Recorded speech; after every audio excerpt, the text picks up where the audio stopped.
فرما رہے ہیں السلام علیکم ورحمۃ اللہ وبرکاتہ۔ جی وعلیکم السلام ورحمۃ اللہ وبرکاتہ۔ خطبہ شروع ہو چکا ہے، آپ نے سلام کیا ہے اور جی فرما رہے ہیں حمد و ثنا اللہ ہی کے لیے ہے، حمد و ثنا اللہ ہی کے لیے ہے، وہ بادشاہ ہے، وہ مقدس ہے، وہ سراسر سلامتی ہے۔ اس نے اپنے بندوں پر حج بیت اللہ فرض کیا ہے، اس نے حج کو اسلام کا ایک بنیادی رکن بنایا ہے۔ میں گواہی دیتا ہوں کہ اللہ کے سوا کوئی الہ نہیں ہے، وہ بادشاہ ہے، وہ علم رکھنے والا ہے۔ میں گواہی دیتا ہوں کہ ہمارے نبی سیدنا محمد صلی اللہ علیہ وسلم اللہ کے بندے اور رسول ہیں، جو کہ ساری مخلوق میں سب سے افضل ہیں۔ آپ صلی اللہ علیہ وسلم پر بھی درود ہو، آپ صلی اللہ علیہ وسلم کے اہل بیت پر بھی اور آپ کے پیروکاروں پر بھی کامل سلامتی نازل ہوتی رہے۔ اس کے بعد اے لوگو، اللہ تبارک و تعالیٰ سے ڈرتے رہو، اس کو پکڑے رکھو، تھامے رکھو، آخرت میں اسی کے ذریعے نجات ملنے والی ہے۔ اللہ تبارک و تعالیٰ کا فرمان ہے سورۃ الحج کی ابتدا میں، اے لوگو اللہ سے ڈرو، یاد رکھو کہ قیامت کا زلزلہ بڑی ہولناک چیز ہے۔ جب تم دیکھو گے کہ ہر حاملہ جو مرضعہ دودھ پلانے والی عورت اپنے بچے کو چھوڑ دے گی اور ہر حمل والی اپنے حمل کو چھوڑ دے گی، اور تم دیکھو گے کہ لوگ نشے میں ہیں، وہ نشے میں نہیں ہوں گے مگر اللہ کا عذاب بہت سخت ہے۔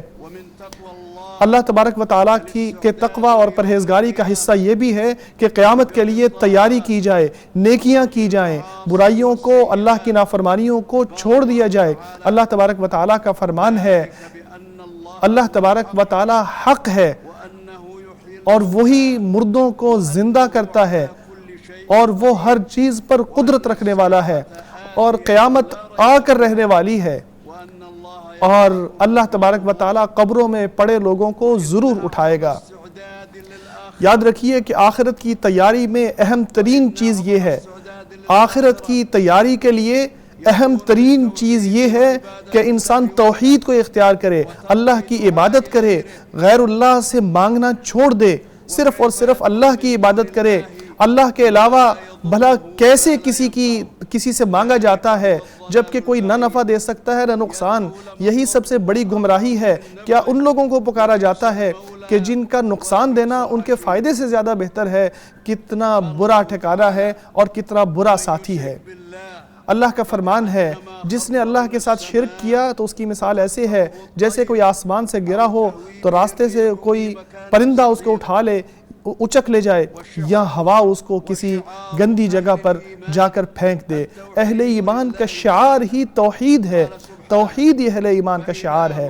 اللہ کا فرمان ہے، تمہارا الہ ایک ہی الہ ہے، اسی کے سامنے جھکو اور اللہ کے سامنے جھکنے والوں کو خوشخبری دے دو۔ جب اللہ کا ذکر ہوتا ہے تو ان کے دل نرم ہو جاتے ہیں، جو صبر کرتے ہیں اپنی مصیبتوں پر اور جو نماز کو قائم کرتے ہیں، جو کچھ ہم نے ان کو دیا ہوتا ہے اس میں سے اللہ کی راہ میں خرچ بھی کرتے ہیں۔ یہ دین اسلام کے ارکان ہے جن میں بنیادی چیز توحید ہے، یہ گواہی دینا کہ اللہ کے سوا کوئی الہ نہیں ہے، محمد صلی اللہ علیہ وسلم اللہ کے رسول ہیں، نماز قائم کرنا، زکوٰۃ ادا کرنا، رمضان کے روزے رکھنا اور بیت اللہ کا حج کرنا۔ اسی طرح اللہ تبارک و تعالیٰ سے ڈرنا بھی ایک ضروری چیز ہے اور اسلام کا حصہ ہے۔ اللہ کا فرمان ہے، جو اللہ سے ڈرتا ہے اس کے لیے 2 جنتیں ہیں۔ اسی طرح اللہ کی فرما برداری کرتے ہوئے صبر سے کام لینا، اور اگر کوئی تقدیر انسان کے لیے تکلیف دہ ہو تو اس پر صبر کرنا۔ اللہ کا فرمان ہے، صبر کرنے والوں کو اللہ بے حساب اجر دے گا۔ ہاں، اللہ تبارک و تعالیٰ کی نعمتوں پر اللہ کا شکر ضرور ادا کرنا چاہیے۔ اللہ تبارک و تعالیٰ کا فرمان ہے، اسی طرح ہم نے ان جانوروں کو، چوپایوں کو آپ کے لیے مسخر کیا ہے تاکہ تم اللہ تبارک و تعالیٰ کا شکر ادا کرو۔ اللہ تبارک و تعالیٰ کی تخلیق میں کچھ ایسے طریقے ہیں جو ہمیشہ سے چلتے چلے آ رہے ہیں، انسان کو چاہیے کہ ان پر ایمان رکھے اور ان سے مستفید بھی ہو، ان سے فائدہ بھی اٹھائے۔ اللہ تعالیٰ کا فرمان ہے اللہ اہل ایمان کا دفاع کرتا ہے، اللہ ان لوگوں کو پسند نہیں کرتا جو خیانت کرنے والے ہیں، جو ناشکرے ہیں۔ اسی طرح اللہ کا فرمان ہے اللہ کی مدد کرنے والوں کی اللہ ضرور مدد کرے گا، اللہ غالب ہے اور طاقت والا ہے۔ اسی طرح اللہ کا فرمان ہے کسی ایسی بستی کی مثال ہے جس کو ہم نے ہلاک کیا ظلم کی وجہ سے، دیکھیے اب وہ بالکل بے آباد پڑی ہے، ان کے کنویں وہاں پہ ہیں، ان کے گھر ویسے ہی بنے بنائے ہیں لیکن خالی ہیں۔ کتنی ایسی بستی ہیں جن کو ہم نے بہت مہلت بھی عطا فرمائی لیکن ان کے ظلم کی وجہ سے پھر بالآخر ہم نے ان کو پکڑ لیا۔ اللہ تعالیٰ نے ابراہیم علیہ السلام کو اللہ تبارک و تعالیٰ نے حج کے لیے پکارنے کا کہا تھا۔ اللہ کا فرمان ہے لوگوں کو حج کے لیے پکارو، وہ پیدل چلتے ہوئے بھی آئیں گے اور طرح طرح کی سواریوں پر سوار ہو کے بھی آئیں گے، دنیا کے مختلف مقامات سے آئیں گے تاکہ یہاں فوائد بھی حاصل کریں اور ان معلوم ایام میں اللہ تعالیٰ کا نام لے کر بہیمۃ الانعام یعنی چوپایوں کو ذبح بھی کریں گے۔ جی ہاں اللہ تبارک و تعالیٰ کی طرف سے ملنے والے منافع بھی حاصل کریں، اور اللہ کا نام لینے کے لیے حجاج کرام آ چکے ہیں، یہاں موجود ہیں، حج ادا کرنے کے لیے پہنچ گئے ہیں، اللہ کو راضی کرنے کے لیے پہنچ گئے ہیں، اللہ کا ثواب حاصل کرنے کے لیے پہنچ گئے ہیں، بیت العتیق کی تعظیم کرتے ہوئے، مشاعر مقدسہ کی تعظیم کرتے ہوئے یہاں پہنچ گئے ہیں۔ اللہ کا فرمان ہے اور مسجد حرام کہ جس کو ہم نے لوگوں کے لیے بنایا ہے، یہاں ہمیشہ رہنے والا اور دور سے آنے والا برابر ہیں۔ جو یہاں پر کوئی گناہ کرنا چاہے گا، جو یہاں پر کوئی گناہ کرنا چاہے گا، ظلم کرنا چاہے گا، ہم اس کو سخت سزا دیں گے۔ جی یہ لوگ یہاں آتے ہیں، ان جگہوں پر آتے ہیں، ابراہیم علیہ السلام کی توحید کی پکار پر لبیک کہتے ہوئے آتے ہیں، شرک کو چھوڑتے ہوئے آتے ہیں، صرف اللہ کو پکارنے کے لیے آتے ہیں۔ اللہ کا فرمان ہے ابراہیم کے لیے ہم نے اس گھر کا تعین کیا تھا کہ میرے ساتھ کسی کو شریک نہ کرنا، اور میرے گھر کو یہاں رہنے والوں کے لیے، قیام کرنے والوں کے لیے، طواف کرنے والوں کے لیے اور رکوع اور سجود کرنے والوں کے لیے پاک کر دینا۔ تو یہ گھر پاک کر دیا جاتا ہے، یہ گھر پاک کر دیا جاتا ہے ہر اس چیز سے جو اس کے مقام سے وابستہ نہیں ہے، جو اس کے لائق نہیں ہے۔ حج میں کوئی جھگڑا نہیں ہے، کوئی سیاسی نعرے نہیں ہے، کوئی گروہی نعرے نہیں ہیں، بلکہ اللہ کے سامنے جھکا جاتا ہے، صرف اللہ کے سامنے جھکا جاتا ہے اور نبی اکرم صلی اللہ علیہ وسلم کی پیروی کی جاتی ہے۔ یہ ظاہر کیا جاتا ہے، جی پاکیزگی اختیار کی جاتی ہے، پاکیزگی اختیار کی جاتی ہے ظاہر میں بھی اور باطن میں بھی، ان وعدوں کو پورا کیا جاتا ہے اور حقوق کا احترام کیا جاتا ہے جو انسان کے ذمے ہوتے ہیں۔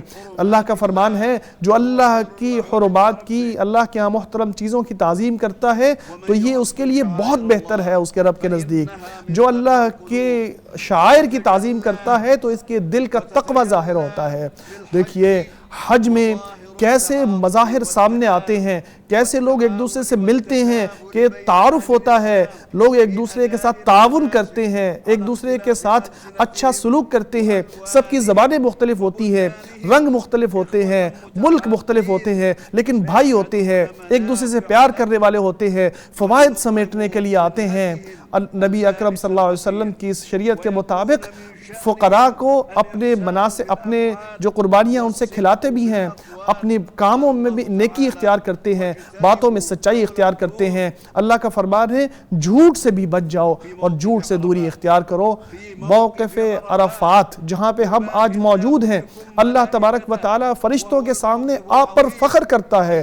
یہ وہ عظیم جگہ ہے جہاں اللہ تبارک و تعالیٰ نے یہ آیت نازل کی تھی کہ آج میں نے تمہارا دین پورا کر دیا ہے، اپنی نعمت مکمل کر دی ہے، تمہارے لیے دین اسلام کو دین کے طور پر پسند کر لیا ہے۔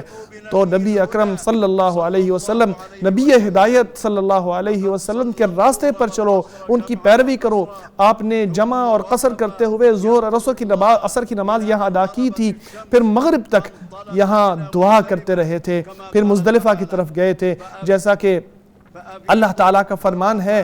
پھر جیسا کہ اللہ نے فرمایا جب تم عرفات سے واپس پلٹو، جب تم عرفات سے واپس پلٹو تو مشعر حرام کے پاس اللہ کو یاد کرو، اللہ کو یاد کرو کہ اس نے تمہیں ہدایت دی ہے، اس سے پہلے تم گمراہ لوگوں میں شامل تھے۔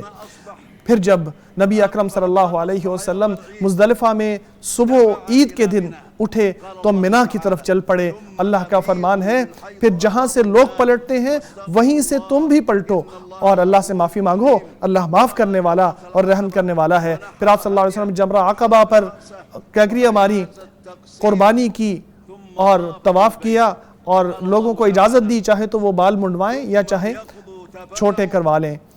اللہ کا فرمان ہے تاکہ وہ آپ کی نظریں پوری کرے اور اپنی عبادت کو پورا کرے اور تاکہ بیت اللہ کا طواف کریں۔ اسی طرح ازدحام سے بچنا اور جو اس حوالے سے متعلقہ ادارے ہیں ان کی طرف سے آنے والی تعلیمات کو تھامے رکھنا، ان کے اوپر قائم رہنا بہت ضروری ہے، کیونکہ اسی سے اس نقصان سے بچا جا سکتا ہے جو ہمارے بہت قریب ہو سکتا ہے، تاکہ لوگوں کے لیے آسانی ہو اور مناسک کا ادا کرنا آسان ہو جائے۔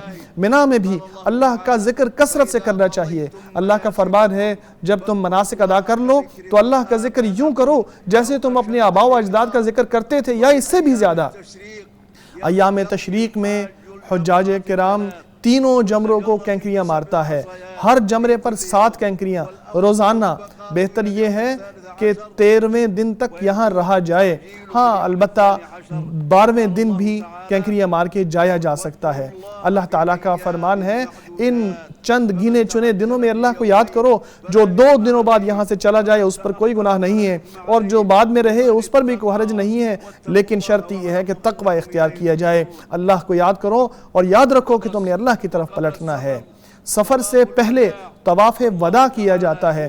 اللہ تبارک و تعالی اللہ تعالیٰ نے آپ کو چنا ہے، آپ کے لیے دین میں کسی قسم کی تنگی نہیں رکھی۔ یہ ابراہیم علیہ السلام کا دین ہے، اسی نے آپ کا نام مسلمان رکھا تھا اس سے پہلے بھی اور اب بھی، تاکہ رسول آپ پر گواہ ہو اور تم لوگوں پر گواہ بن جاؤ۔ تو نماز قائم کرو، زکوٰۃ ادا کرو اور اللہ پر بھروسہ رکھو، وہی تمہارا مولا ہے۔ کیا بہترین مولا ہے اور کیا بہترین مددگار ہے۔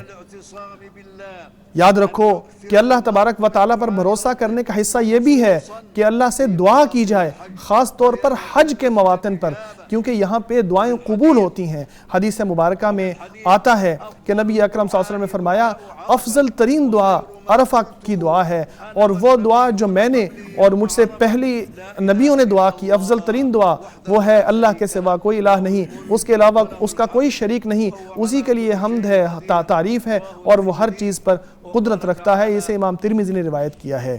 اللہ تبارک و تعالیٰ کا اس حوالے سے یہ بھی فرمان ہے، اللہ فرماتا ہے میری دعا مجھ سے مانگو میں تمہاری دعا قبول کروں گا، جو دعا سے تکبر کرتے ہیں وہ ذلیل ہو کے جہنم میں جائیں گے۔ اسی طرح اللہ کا فرمان ہے کچھ لوگ ایسے ہیں جو کہتے ہیں اللہ ہمیں دنیا میں دے اور آخرت میں بھی دے اور ہمیں آگ کے عذاب سے بچا۔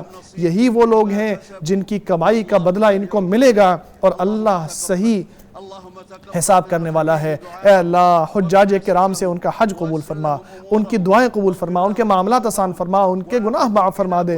اے اللہ ان کو ان کے گھروں تک سلامتی کے ساتھ، اجر کے ساتھ، کامیابی کے ساتھ پلٹا دے۔ اے اللہ مسلمانوں کے احوال درست کر دے، ان کو حق پر جمع فرما دے۔ اے اللہ مسلمانوں کے احوال کو درست کر دے، ان کو حق پر جمع کر دے۔ اے اللہ مسلمانوں کے احوال کو درست فرما دے، ان کو حق پر اکٹھا فرما دے۔ اے اللہ تمام معاملات کو اپنی طرف سے سنبھال درست کر دے، دینی معاملات کو بھی، دنیاوی معاملات کو بھی، ان کے سارے معاملات درست کر دے۔ اے اللہ ان کی دینی اور دنیاوی معاملات درست کر دے۔ اے پروردگار عالم، اے اللہ خادم حرمین کو توفیق عطا فرما، شاہ سلمان بن عبدالعزیز کو کامیابی عطا فرما، اس کے ولی عہد شہزادہ محمد بن سلمان اور اس کے ولی عہد شہزادہ محمد بن سلمان کو بھی کامیاب فرما۔ اے اللہ دونوں کو بہت جزائے خیر عطا فرما، دنیا میں بھی اور آخرت میں بھی۔ انہوں نے تیرے بندوں کے لیے بڑی آسانیاں کی ہیں، حجاج کے لیے مناسک آسان کر دیے ہیں، انہوں نے بہت فراخ دلی کے ساتھ خدمت حرمین کے لیے خرچ کیا ہے، یہاں آنے والوں کی خدمت کے لیے بہت کچھ لگایا ہے، بہت محنت کی ہے۔ اے اللہ ان کے ذریعے دین کی خدمت عطا فرما۔ درود و سلام ہو ہمارے نبی محمد صلی اللہ علیہ وسلم پر، آپ صلی اللہ علیہ وسلم کے اہل بیت پر اور تمام صحابہ کرام پر بہت زیادہ درود اور سلام۔